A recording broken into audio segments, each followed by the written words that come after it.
self control කියන කතා කරාට කියලා දුන්නේ කොහොමද ඒ self control කියන එක අපි හදාගන්නේ කියලා. මේක මම කියලා දෙන්නම් මට සාපේක්ෂව මම කොහොමද මාව control කරගත්තේ මගේ ඇතුලේ ඉන්න සතා කොහොමද මම බැඳලා තියාගන්නේ මම බැඳගත්තේ. මේක කාලයක් යන දෙයක්. නමුත් මට මේ දේවල් කවුරුත් මට කියලා දුන්නේ නැහැ. මේ දේවල් self build self control එකක් තමයි මම හදාගත්තේ. විශේෂයෙන් මාර්ෂල් ආර්ට් ජීවිතෙන් අවුරුදු බර ගානක් තිස්සේ ඒ දේවල් ට්‍රේන් කරලා ප්‍රැක්ටිස් කරලා ඒ ඩිසිප්ලින් කියන එක ඒ self discipline කියන එක ඇතුලේ හදාගෙන තමයි මේ self control කියන එක කියන්නේ කොහොමද මාව පාලනය කරගන්නේ කියන தත්ත්වයට. නමුත් මම ඔයාලට එච්චර වැඩි දුර ගිහිල්ලා වැල්වට ගන්න අවශ්‍ය නැහැ. මේක මම කෙටියෙන් කියලා දෙන්නම් කොහොමද ඔයාව control කරගන්න අවශ්‍ය කොටුව රාමුව හදාගන්නේ කියන එක. right? මොකද මගේ හිතේ හැම වෙලාවෙම මට තිබ්බ දෙයක් තමයි shame කියන එක, ලැජ්ජාව කියන එක. right? මම ලැජ්ජා වෙන්න. right? දෙවෙනි එක තමයි guilt.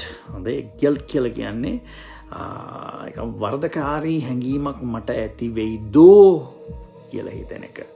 තුන්වෙනි එක තමයි regret. ඒ කියන්නේ පසුතැවෙන්න වෙයිද මේ දේවල් මට කරලා. right? කියන දේවල් මගේ ඔළුවේ මම බොහොම ෆන්ඩමෙන්ටල් කොන්ක්‍රීට් ෆවුන්ඩේෂන් එකක් දාගත්ත කාලයක් තිස්සේ. ඒක හරි අමාරුයි මේ දේවල් කරගන්න. මතක තියාගන්න ලැජ්ජාව, ඊට පස්සේ වර්ධකාරී හැඟීම, ඊට පස්සේ පසුතැවෙන එක. අන්න ඔය දේවල් වෙන දෙයක් අපි නොකර ඉන්න වග බලා ගන්න පුළුවන් නම් අන්න එතන අපිට self control කියන එක ඇති කරගන්න අවශ්‍ය basic background එකට අවශ්‍ය අඩිතාලම තමයි දාගන්න පුළුවන්. මොකද ඔයාට ඔයාව self control කරගන්න පුළුවන් නම් self discipline කරගන්න පුළුවන්. ඔයාට ඔයාව ඇතුලේ බැඳලා තියාගන්න පුළුවන් නම් පණින්න නැතුව ඔයාට ඔයා ගැනම පට්ට respect එකක් ඇති වෙනවා. පට්ට ගෞරවයක් ඇති වෙනවා. මට මෙයාගෙන්වත් නෙවෙයි මට මං ගැන පට්ට respect එකක් ඇති වෙනවා. අන්න ඒ දේවල් ඇති වෙන්න තමන්ට shame එකක් තියෙන්න ඕනේ. තමන්ට guiltiness එකක් තියෙන්න ඕනේ. තමන් දේවල් වලට regret වෙන්න ඕනේ. ඉතින් ඔය දේවල් වාගාව තියෙනවා නම් ඒ fundamental basic foundation එක ඔයාට self control කියන එක හදාගන්න මූලික අඩිතාලම වැටෙනවා. right? ඊළඟට ඔයා දේවල් වලින් දේවල් ටිකක් කරගන්න වෙනවා. ඔයාට මේ self control කියන එක හදාගන්න පළවෙනි එක තමයි temptation කියලා කියන්නේ මොකද්ද? පෙළඹවීම වලින් වැළකෙන්න වෙනවා. අපි tempt වෙනවා ටක් ගාලා. right? For example lazy විදිහට කියනවා නම් මොනවා හරි අපි කියමුකෝ අපි කෑමක් කන්න යනවා කියලා අපි කටක් අරගෙන මේ කට කාලා අපිට ඇතිනම් අපේ ඇඟ වැඩි නම් අපිට අඩු කරගන්න ඕන නම් දෙවෙනි කට අපි කන්න නැතුව ඉන්න පුරුදු වෙන්න වෙනවා. ඒක අපි ඒක අමාරු දෙයක්. ඒක තමයි අපි temptation වෙනවා. අපි පෙළඹීම් වලින් වැළකෙන්න වෙනවා. එහෙම නැත්නම් කෙල්ලෙක් මට කතා කරයි කියලා එන්න මෙන්න කකුල් දෙක ඈත් කරලා තියෙනවා. දෙන්න කියලා කිව්වට මම temptation වෙන්නේ නැතුව මම ඉන්න පුරුදු කරගන්න ඕනේ.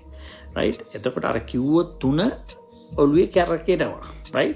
එතකොට අපිට මේ දේවල් control කරගන්න පුළුවන් නම් right? ඊළඟ එක තමයි ඕනෑම situation එකක් ඔයාට under pressure right?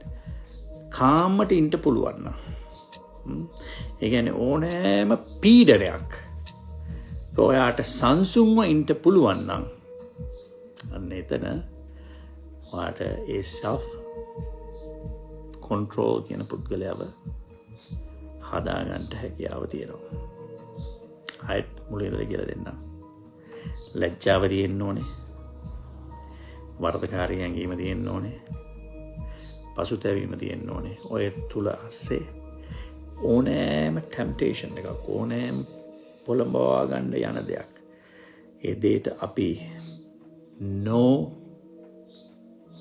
can't කියලා වචන දෙක පුරුදු කරගන්න ඕනේ. නෑ බෑ කියන එක පුරුදු කරන්න. බය නැතුව කියන්න. ඊළඟ තමයි ඕනෑම ප්‍රෙෂර් එකක් ඕනෑම පීඩනකාරී අවස්ථාවකදී අපි උඩ පනින්න නැතුව ඒ ප්‍රෙෂර් එක හැන්ඩල් කර ගැනීම හැකියාව. ප්‍රෙෂර් එක හැන්ඩල් කරගන්නට ලේසිම විදිහක් තමයි කෙනෙක් ආකියු කරන් යනවනම් ඕනෑම අවස්ථාවකදී එහෙමත් නැත්නම් ඕනෑම තමන්ගේ ඔළුවට ප්‍රෙෂර් එකක් කරනවා නේද? තමන් එක පාට ෂණික උත්තර දෙන්න නැතුව ෂණික තීරණ දෙන්න නැතුව තමන් අවම වශයෙන් තප්පර 15ක් තමන් පසු බහින්ට තේරෙනවා. තප්පර 10ක් තමන්ගේ තප්පර 10ක් 15ක් තමන්ගේ හිතින් ගණන් කරන්න. right? එහෙමත් නැත්නම් කෙනෙක් ප්‍රශ්නයක් අහපුවම උත්තර දෙන්න මගේ තියෙනවා 3 second rule කියලා. ඒ කියන්නේ මට ප්‍රෙෂර් එක වැඩි නම් මට ඒක මගේ කටින් නරක දෙයක් එනවා නම් මම කරන්නේ 1 1000 2 2000 3 3000. ඒ 1000 කියන්නේ එක තප්පරයක්. ඒ අතර තප්පර 3ක් හැදෙනවා. right? ඒ තප්පර 3කට පස්සේ උත්තර දෙන්න. එතකොට ඔයාගේ මනස කාම් වෙලා තියෙනවා. ඒ කියන්නේ ඕනම ප්‍රෙෂර් එකක් ඔයාට ඒ වෙලාවේ හැන්ඩල් කරගන්න පුළුවන්. මොකද එකපාරට ඔයා ජම්ප් කරන්න ගියොත් ඔයා වැරදි උත්තරයක් දෙන්න පුළුවන්. right? ඒ විදිහට තමයි මගේ ජීවිතේ ගොඩක් දේවල් මම හදාගත්තේ. right? මේ දේවල් ගොඩාක් ඒවා again Brazilian jiu-jitsu martial art ඒ කියන්නේ true nature එක හරහා ආපු එකක්. right? ඒ කියන්නේ pure Brazilian jiu-jitsu අවුරුදු 30කට ආසන්න කාලයක් තිස්සේ ට්‍රේන් කරලා ඒ ගත්ත ආభాෂයක්. නමුත් මම ඔයාලට මේකේ දැන් රහස කියලා දුන්නා. රහස ඉගෙනගෙන ඔයාලා යම් මට්ටමකට එන්න පුළුවන්.